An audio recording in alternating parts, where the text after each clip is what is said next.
Throughout history, perhaps no other vehicle is surrounded with the fun, freedom, controversy, and tragedy of the long-departed three-wheelers. To the sport of ATV riding and racing, the 1985-1986 Honda ATC250R represented 5 years of rapidly improving performance and design in a sport that was still in its infancy. For our nation, it is perhaps symbolic of a cultural shift from rugged individualism to a culture of individuals unwilling to accept personal responsibility for their decisions and actions. Raced three-wheelers for a couple years. Really didn't intend to do a lot of racing. I kind of got started as a grudge race with ex-national motocross champion Gary Jones, and we raced a couple stock 200Xs, and they had a stock class back in the day, and I raced Gary and beat him, and that was the important thing. And I was a two-wheel guy by heart, racing motocross, and nothing to do in the winter in Iowa, so my dad put on races and started racing in 81 and then 82, same thing in the winter. I got into three-wheel riding back in 1982. A buddy of mine had an 83 Big Red, and it was a blast, and I just got addicted.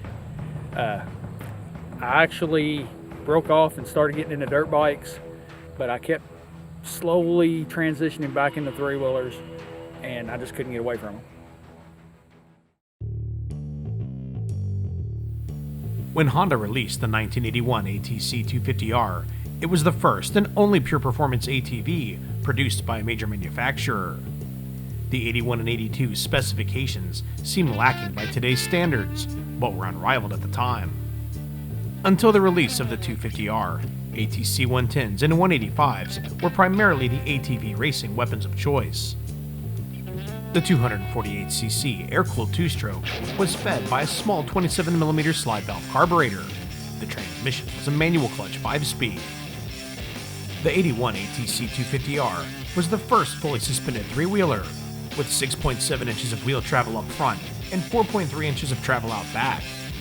Extra cushion was provided by the high flotation 22-inch knobby tires.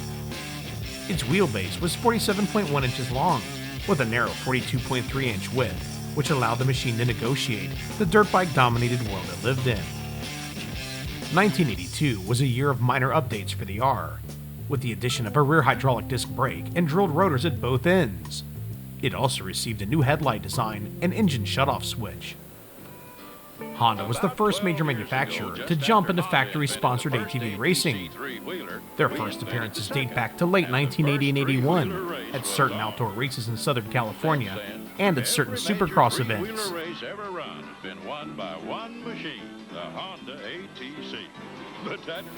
Honda's racing debut for the ATC 250R was at the 1981 Baja 1000, where they promptly began their winning ways.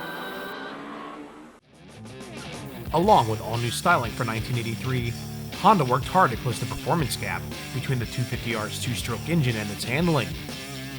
Along with a brand new chassis, suspension travel was increased to 8.7 inches up front and 8.1 inches out back. The new rear suspension was the first to benefit from Honda's Pro Link rear linkage and a compression and rebound adjustable shock. The 83's wheelbase was extended to 49.6 inches to improve high-speed stability, while a narrower 8-inch front tire improved steering accuracy. The engine was pepped up a bit as well, with a new head pipe and increase in carburetor size to 30mm, resulting in a claimed 25 horsepower. Other improvements included a larger front disc brake, larger fuel tank, and folding foot pegs. For 1984, Honda performed only minor updates to the 250R. With the release of the 1984 Ducati 3, Kawasaki became the second major manufacturer to jump into ATV racing, going head-to-head with Honda at motocross and TT events across the country. Kawasaki was my main sponsor all the way through from 83 on. The jumping off the 81, 82 250R Honda onto the Ducati, the Ducati had a big-time advantage. Was Darrell mentoring you when he was in that rental car race down in Florida? Yeah, there's a lot of rental car racing or stories with Darrell. That one was almost official. That one was official. I wasn't there. That was the old Al. I'm the new improved Al. So I decided, you know, I may as well actually go race the 250s. So I borrowed one from Mike Mead that owned AC Racing, MMF. Borrowed his air-cooled Honda, went back to Corona a couple weeks later and rode the pro class and beat up on all the pros at the time. Chris White was a factory Kawasaki rider, and in fact Dan Lammy and a few others were out there. And back then I was a motocross guy, so I liked to jump, and that was the big difference. Even when I was in Australia, I was making doubles that those guys just weren't making. Honda released their third generation ATC250R in 1985, which was bigger, wider, faster, had better suspension, and was most notably water-cooled. While there were some works parts available for factory Honda three-wheeler racers, they primarily raced build production machines. The 1985 250R was the ultimate platform for building a race-winning machine for national competitors, and its out-of-the-box performance was nearly all that was needed to win races locally. Factory three-wheeler racing was going strong in 1985. Honda's factory team was streamlined a bit this year, with Marty Hart and Mike Coe handling their 250cc efforts, dominating the racing scene as Honda had each previous season.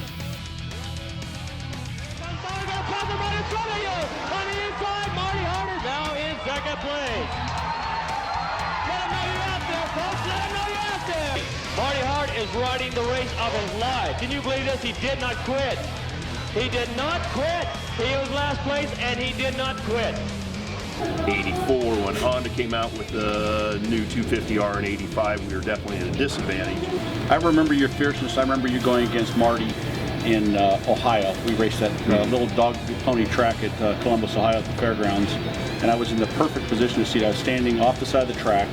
I was racing quads then, and I saw both of you guys go off a jump, wanting to kill each other, and you guys collided in the air. It was a perfect pirouette. Both of you flipped, both of you crashed your brains out. With the launch of the new 1985 Tri-Z250, Yamaha became the third major manufacturer to sponsor a factory ATV race team, focusing mainly on desert racing, making select appearances at TT and motocross events. 1985 brought about the ATC250R's most fierce on-track rival, the Suzuki Quad Racer LT250R. While they were two different types of machines, they were both classified as ATVs, and sometimes found themselves racing together. The four-wheeled configuration of the Quad Racer made it far more stable and predictable entering corners, on rough sections, and practically anywhere you weren't hard on the gas. The Honda ATC250R enjoyed a better engine, lighter weight, and better suspension action than the LT250. Still, to compete against the new Quad Racer, ATC pilots had to ride harder and take bigger risks. When the Suzuki hit the market, first I wasn't sold on it. Went on to race the Mickey Thompson series on a three-wheeler. Trained really, really hard on a three-wheeler. Wanted to win that championship. First race of the year was the San Bernardino race, and by that time the quads had started. That would have been 85. And they integrated it, so put us all together. Three-wheeler, four-wheeler, run what you brung. Rode as hard as I could. I was the first three-wheeler, but I was 7th overall. 6 quads beat me, and one of them being magazine editor Matt Hilgenberg. When that guy passed me on the last lap because he was on a quad, I was done with three-wheelers in this spot. I jumped off that thing and ghosted into a fence. If that guy could beat me on a quad, I was riding quads. That was the end of my three-wheel career.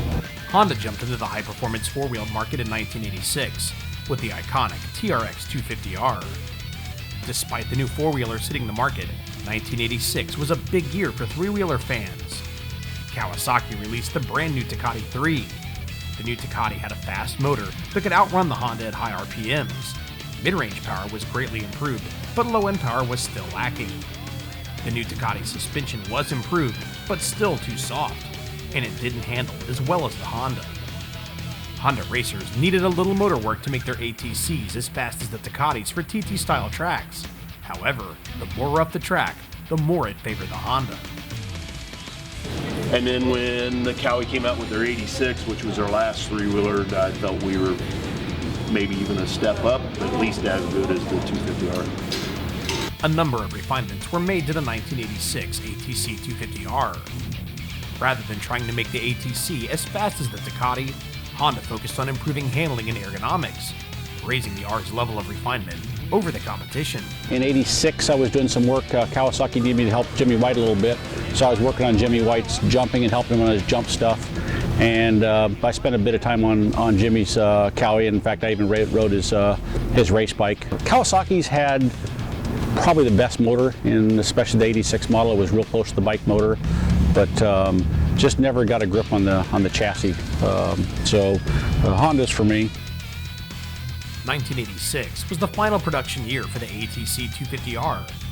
With the disappearance of the Tri-Z after 1986, and the Ducati virtually unchanged in its final year of production in 1987, racing history, magazine tests, and the test of time have proven the 1985-1986 Honda ATC250R to be the greatest high-performance three-wheeler ever mass-produced, and a classic we knew we had to put to the test. To put the legendary machine to the test, we needed a good-running 250R in nearly bone-stock condition, and a rider willing to push the old machine to its limits. We found both with Rob Ray in his 1986 Honda ATC250R. The machine was nearly bone-stock, with the exception of a set of Mayer plastic and a stock-size set of Kinda Scorpion tires, which date back to the three-wheeler era. The entire machine was in tight, good-running order. We rode at Haspin Acres in Laurel, Indiana, home of Trike Fest, the largest annual gathering of three-wheeled enthusiasts in the country, if not the world.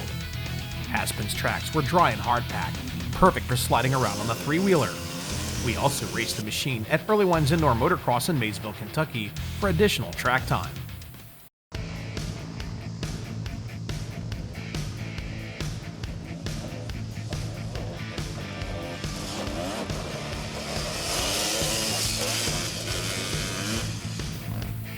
Along with a totally redesigned chassis and suspension, the engine was brand new and water-cooled in 1985. The new cylinder, head, and piston combo featured an 8:1 compression ratio, compared to 6.7:1 on the 84 model. Along with the new head pipe, the carburetor was increased in size from 30 to 34 millimeters. The transmission went from a 5 to a 6-speed gearbox, and the engine was claimed to produce an astonishing 40% more horsepower than its 1984 predecessor. Then in '86, the carburetor went from a round to an oval slide for better throttle response. The 250R stock motor is fast enough to get you around a motocross track at a good clip, and is nearly perfect for the trail as two strokes go. Low-end power is surprisingly good, with enough grunt to lug its way up steep hills or pull you out of corners a gear high. With almost 4-stroke-like low-end power, the 250R's motor is very forgiving of mistakes. Its smooth shifting 6-speed gearbox is well spaced, with an ideal gear for any situation. Sliding is the fastest way to corner a three-wheeler. The R's mid-range power rushes in with a strong surge that makes breaking the rear tires loose easy. There's enough power to get you out of corners in a hurry on the featherweight machine, and most riders will run out of talent long before the engine runs out of power on big jumps. Power-wise, it has a good broad power band. It's got great low end. It hits pretty much right in mid-range. It carries through all the way to top end. The engine is most effective to the upper part of the mid-range. It doesn't fall flat on its face on top, but keeping the power in the broad mid-range is the fastest way around the track. A good exhaust, jetting, and airbox fluid removal will awaken the top end. The 250R's chassis grew in every way in 1985. The wheelbase was increased 1.4 inches to 51 inches. It was widened 1.8 inches to 44.1 inches. Seat height went up 1 inch to 29.9 inches, and suspension travel was increased 1.1 inches up front and 1.7 inches out back, with 9.8 inches of travel at both ends. An impressive amount of suspension travel, even by modern ATV standards. The rear shock was fully adjustable, and the 39mm forks were 4mm larger than the 84s. In '86, the forks went to a single-rate spring to allow more oil capacity. To further improve handling, the 85 utilized smaller tires all the way around. The 23/811 front was a half-inch smaller, while the 2010-9 rears were 2 inches smaller. They enjoyed a lower profile design and the new tread pattern. The new gas tank was designed to carry fuel lower. Both it and the smaller tires worked to lower the machine's center of gravity. In spite of all of the improvements, Honda managed to strip 2.2 pounds off the machine in '85 with a dry weight of 291.1 pounds. In 1986, the head angle was changed from 21 to 21.5 degrees. Its wheelbase was stretched 0.4 inches to 51.4 inches, and its width was increased 1.4 inches to 45.5 inches, all for a minor improvement in stability.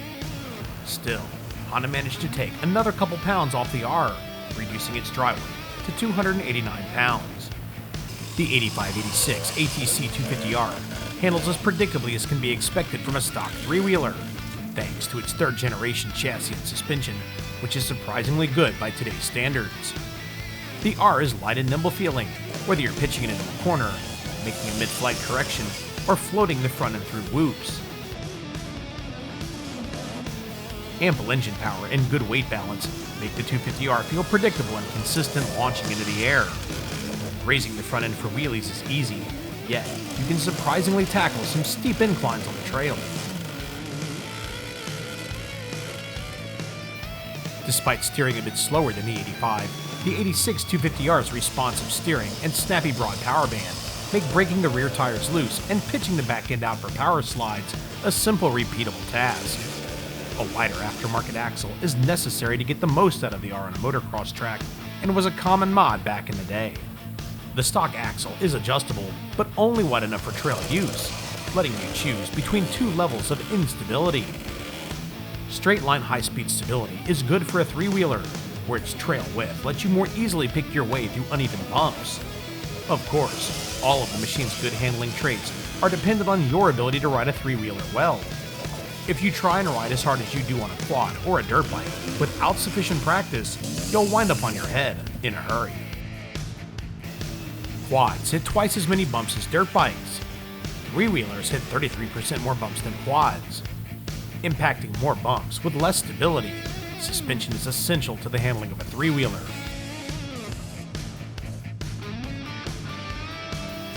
Our 250R's recently freshened up suspension held its own on the track and provided a supple ride on the trail. Both ends felt fluid, absorbing sharp, square-edged impacts with rocks and trail debris. Hammering the rollers at Haspin's big track, the nearly 10 inches of travel at both ends did a good job of soaking up the hits, then recovering quickly enough to keep the suspension from packing up and kicking.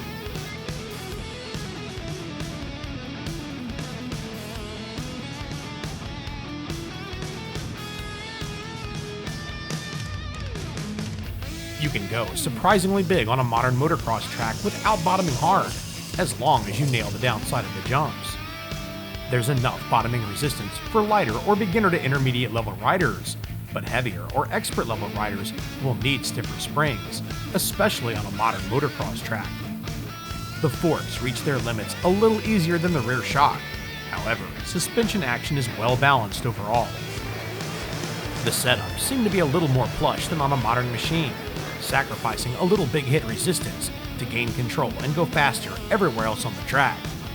We can see how trail riders and motocross guys alike love this suspension back in the mid-80s.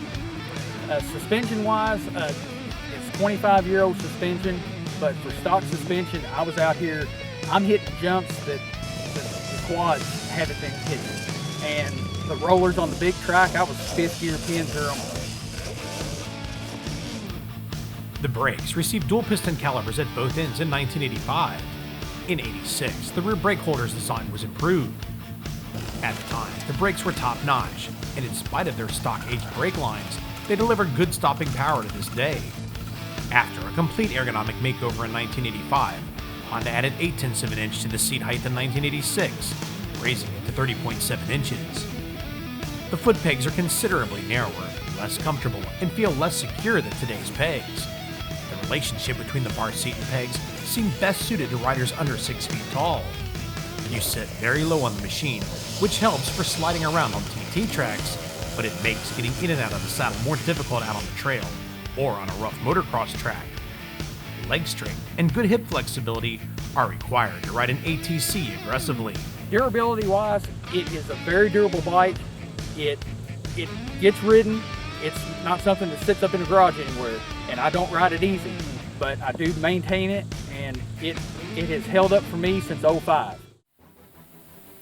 With the onset of the 1986 season, race team budgets were being diverted to legal teams to fight the mounting number of lawsuits and increasing legal pressure from the Consumer Product Safety Commission. Four-wheeled ATVs may have very well replaced three-wheelers, simply due to their more predictable, stable nature. But unfortunately, mounting pressure from the U.S. Department of Justice led to the consent decree of 1988, where ATV manufacturers agreed to stop producing and selling three-wheelers to alleviate government pressure on the sale of four-wheeled ATVs. Today, the 1985-1986 Honda ATC250R continues to dominate its vintage rivals in the dunes, on the trails, and at a growing number of racing events around the country. The sheer number of these machines still around is a testament to their build quality. I would like to see more vintage racing. It's starting to become popular now. If a person wanted to get in and do it, the 86 250R, that's the way to go. With decades of aftermarket two-stroke and suspension development, it may be possible to build an ATC 250R today that would rival Marty Hart's factory Honda racer from the 80s. If you want the most capable vintage racer for the track, to recapture your youth out on the trail, or would like to own one of the most historically impactful machines of all time, the 1985-1986 Honda ATC 250R is a classic, worth picking up and restoring.